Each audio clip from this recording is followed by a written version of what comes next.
know what the average age is now going into nursing? It's old.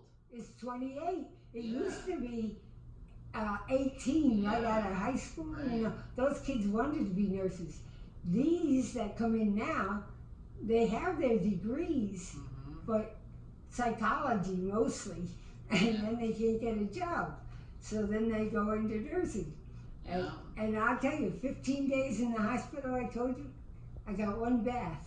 I wasn't allowed out of bed. I got one bath. 15 days? Yeah. When was this? 2017. Over at St. Luke's here? No, it was at Muhlenberg. Wow. Yeah. I'm videotaping you. You're too precious. We gotta say. History. This is what I do. Remember, I'm a historian. So You're going to go on the record. So what I did then was,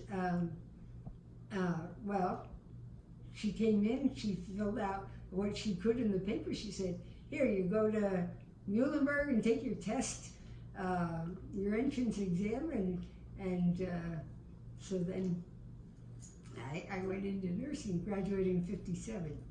So then. Wow. Miss Hauser calls me in and she says, "What are you going to do?" I said, "Me? Oh, I'm going to the mission field." I had my calling to go when I was 13 years old at Camp Anaba down near Philly. We didn't have a camp then, so we used to rent it. The Marines would rent a camp. Well, I was never interested in boys. You know, that was out. And I always went to a YWCA camp, from day camp, and then I was week camp, then I was a counselor in training. So somebody at church when I was 13 said, "Why don't you should go to church camp?"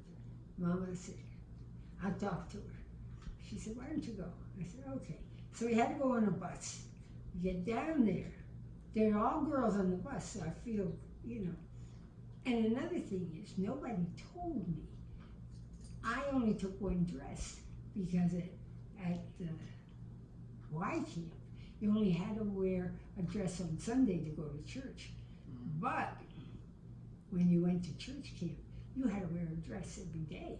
I had one dress, but my mother had put in shorts and it had a skirt. So I had 2 outfits to wear for the whole week. Anyway, when I get down there are these boys. Oh dear, this is terrible.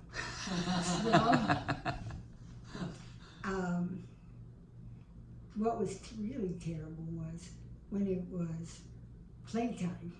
Well, first of all, you had to go to classes, and you had to have a notebook, and you had to take notes, and you learned about Jesus. That was wonderful.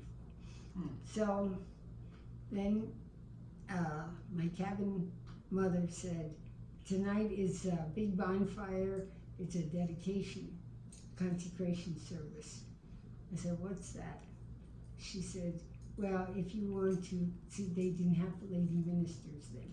"If you wanted to go to the mission field or you want to work for the church or anything, you pick up," she called it a faggot. I found out since that a faggot is a whole bunch of sticks, not just one. But when you get down on your knees, you put on the fire, you get down on your knees. And well, when I hear this, I said, "Not for me. I'm not doing that." So it seems that, and this is true, since then I've been camp nurse twice, 2 different years.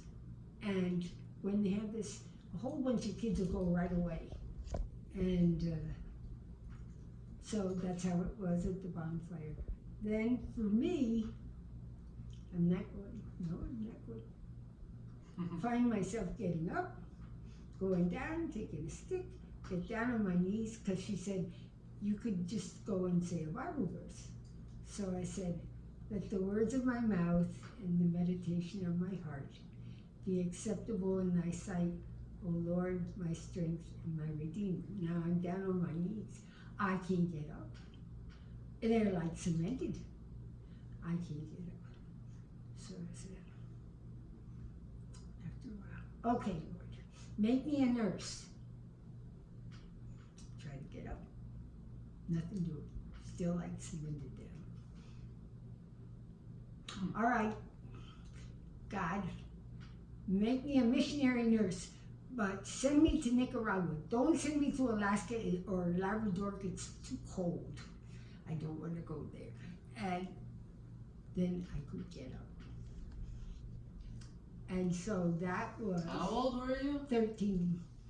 And I wasn't even confirmed in church yet, because you were 14 when you were confirmed. That's right. So then I went to the mission field. Now,